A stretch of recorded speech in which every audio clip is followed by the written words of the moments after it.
Just think what it would be like if you didn't have electricity.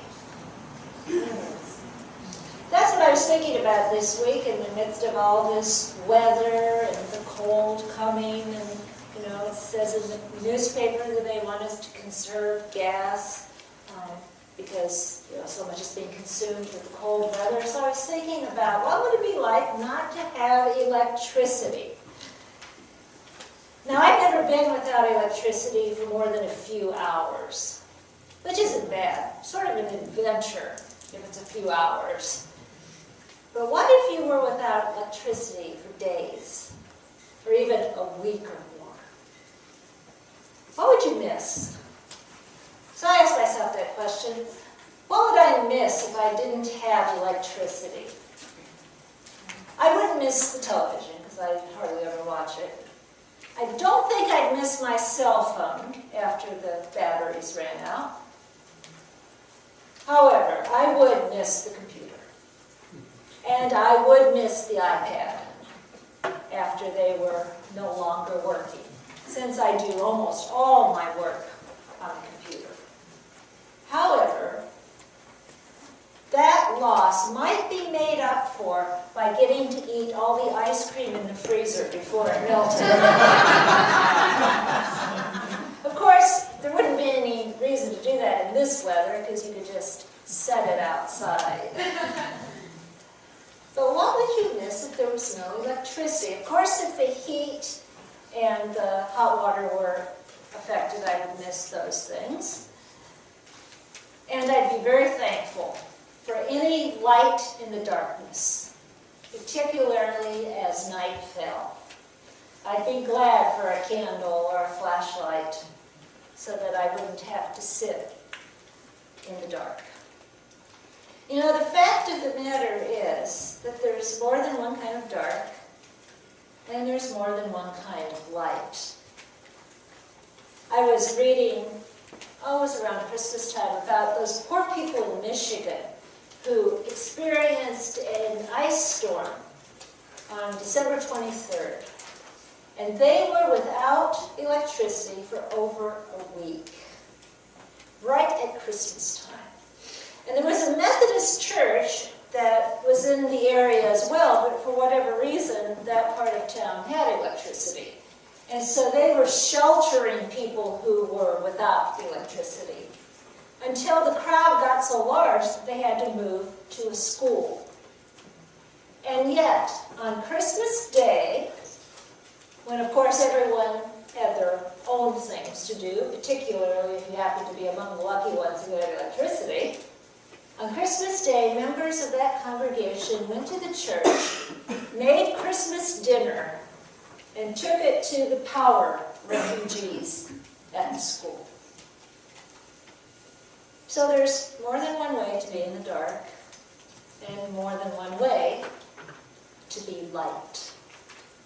In today's Old Testament lesson, people are sitting in the dark. These are the people of God who are then called the Northern Kingdom.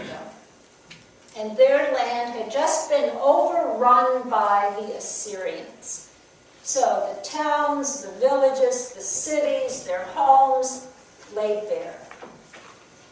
They were imprisoned, they were oppressed, they were made to serve their oppressors, and they were in the dark. And so the prophet has a vision of the future. And into that darkness, the prophet speaks and says to them, the people who have walked in darkness have seen a great light. Those who lived in a land of deep darkness, on them light has shone. It was a promise of hope that one day the dark would be dispelled and there would be light. And then 700 years later, these same words were spoken to people living in the same area, near the town of Capernaum at the Sea of Galilee. They're spoken by the gospel writer, Matthew, who quotes the prophet and says that those who have walked in darkness have seen a great light. But he's referring to Jesus. He's saying that for them and for us, the light has come. And yet, so often we find ourselves in the dark. We may not even realize it, but we walk around in the dark. There's a pastor named Janet Hunt who writes a blog that I read called Dancing in the Word. And she tells how she actually practiced walking around in the dark. You see, her grandfather was blind. And so she was always intrigued by the idea that for him everything was darkness. And she used to go to his house and stand in the corner and watch how he was able to navigate his home. He was even able to fry eggs for breakfast, and he could tell they were done when he touched them. That's how he saw that they were ready to eat. And this so intrigued her that she wanted to emulate her grandfather. So she would go home, shut off all the lights, and practice walking around in the dark. Now, most of us don't do that. Most of us don't practice walking around in the dark. Although sometimes we intentionally enjoy the darkness. For example, when I was growing up, on a day like this, if my parents had friends over with kids our age, we would shut off all the lights in the basement. And we'd shut the door leading upstairs, and let me tell you, it was dark. You couldn't see your hand in front of your face. And we would intentionally play hide and seek in the dark. It was so dark that you could hide by standing up against the wall, like this. And the only way that anyone could find you was if they happened to hit you as they walked by. Careful. It breaks easily. But most of us don't intentionally try to function in the dark. And yet, we sometimes find ourselves in darkness. Sometimes it's the darkness of grief, or loss, or loneliness. Sometimes it's the darkness of fear, for whatever reason. Fear of the unknown future, and being overwhelmed by worry. Sometimes it's the darkness of fear of a job loss or long-term unemployment. Maybe it's the darkness of chronic illness that we ourselves or someone else is experiencing. Maybe it's the darkness of depression, or the darkness of lack of self-confidence. You know, there's all kinds of darkness. And sometimes we don't even realize we're in the dark until the light shines. I guess Janet Hunt understands this because in her blog she writes that for many months she and her family were in the dark after her father's death, to the point that she was wondering if it was ever going to change. And then one day she went to visit her mother, and her mother's sister, her aunt, and cousin were there.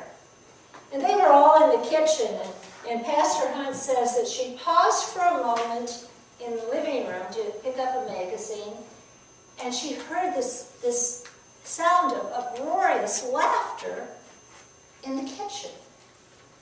And she said it caused her heart to jump into her throat.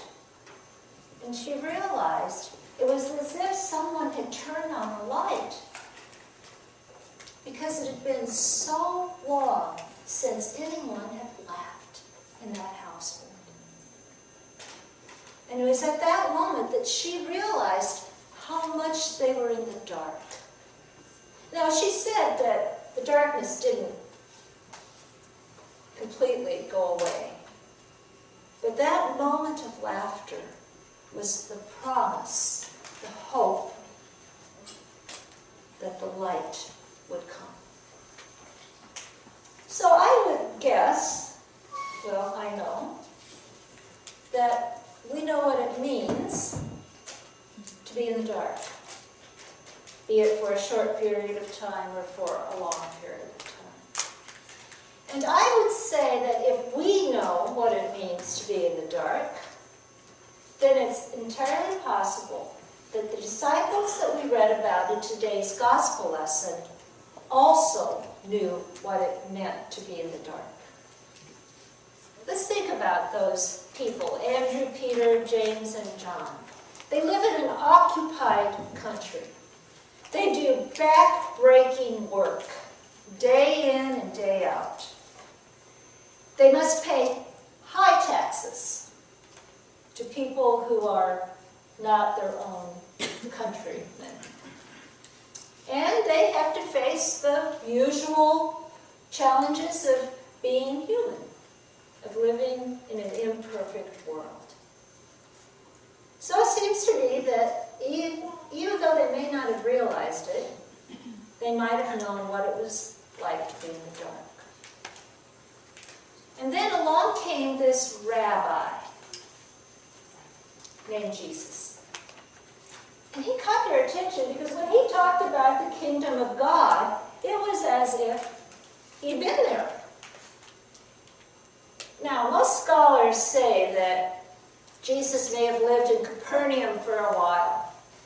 And therefore, when he walked by those boats on that day, when he called these fishermen, it may not have been the first time that they had encountered him. Perhaps they had actually had conversations, and that they were in relationship with one another. Who knows? That may be true, but even if it is, they had to make a decision. They had to say, I'm leaving now to follow him, much to the consternation of their family and friends.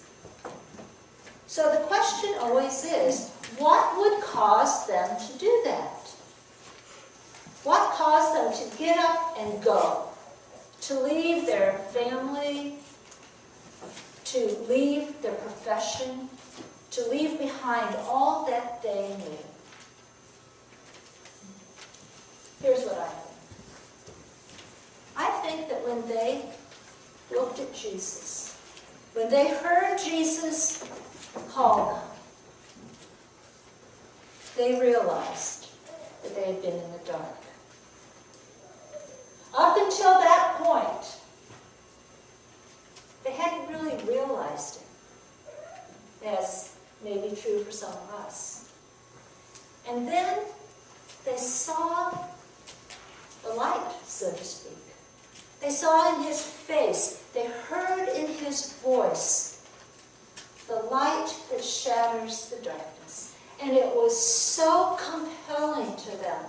There was such a difference. Just in that moment of realization, there was such a difference between being in the dark and being in the light, that they left it all behind for Jesus, for the light. You see, I think it's entirely possible that up until that point, and we've been talking about this for a few weeks now, they were defined by what described them. What described them? Well, every day they did back-breaking work. They had to mend their nets and take care of the boats, the tools of their trade. They were in a family business, and other people were dependent on whether or not they caught fish. They were fishermen. Now, they were also Jews, and we don't really know much about that other than the fact that they were. We don't know how that impacted their lives. But we know that they were fishermen. That's what described them, and that's what defined them. And then suddenly, the light shined. It was like someone flipped the switch. And what defined them was no longer what described them.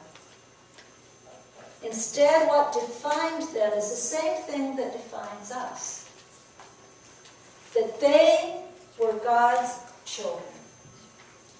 That they were deserving of love and respect, which Jesus gave to them.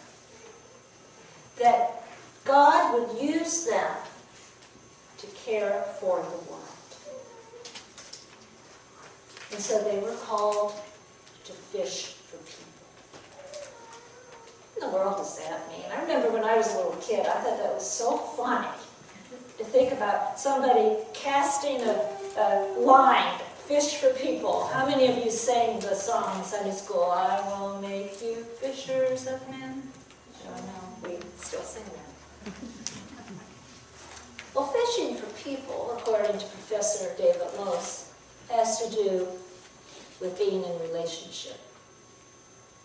And so those fishermen were called to stop relating with fish and instead to relate with one another, with Jesus,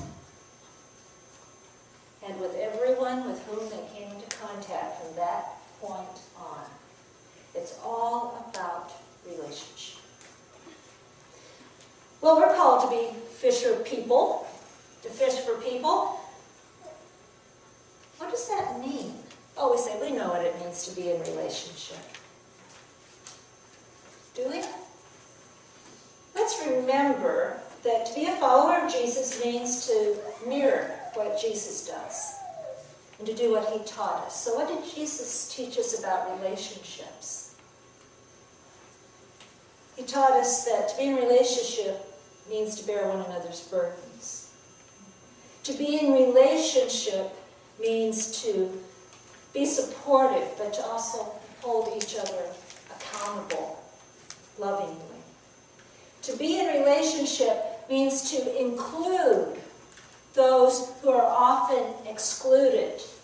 To be in relationship is to care for those who are the most fragile and the most neglected. To be in relationship is to forgive, especially those who have hurt us. To be in relationship is to be rooted in grace. To allow the grace of God to be the transforming force in our lives. And that's why, and I promise this is the last time I'm going to bring it up, that's why it's so important, it's vital, that we focus more on what defines us than what describes us. Because it is only when we are rooted in the fact that we are God's children, that we are deserving of love and respect, and that God will use us to care for the world. Only when that is the force out of which we live, can we then live and love the way Jesus did. Only then can we recognize the darkness and be the light. Like those people in Michigan. Think about it, it's Christmas Day. They have electricity in their homes. They can have their usual Christmas gathering. But what do? They go to the church on Christmas Day. I mean, goodness gracious, there's presents to open. They go to the church on Christmas Day, and they prepare Christmas dinner for people who are in the dark. Maybe in more ways than one. What's interesting is that on Christmas we hear the words of John. The light shines in the darkness, and the darkness did not overcome it. That light is Jesus. And it is through us that he shines.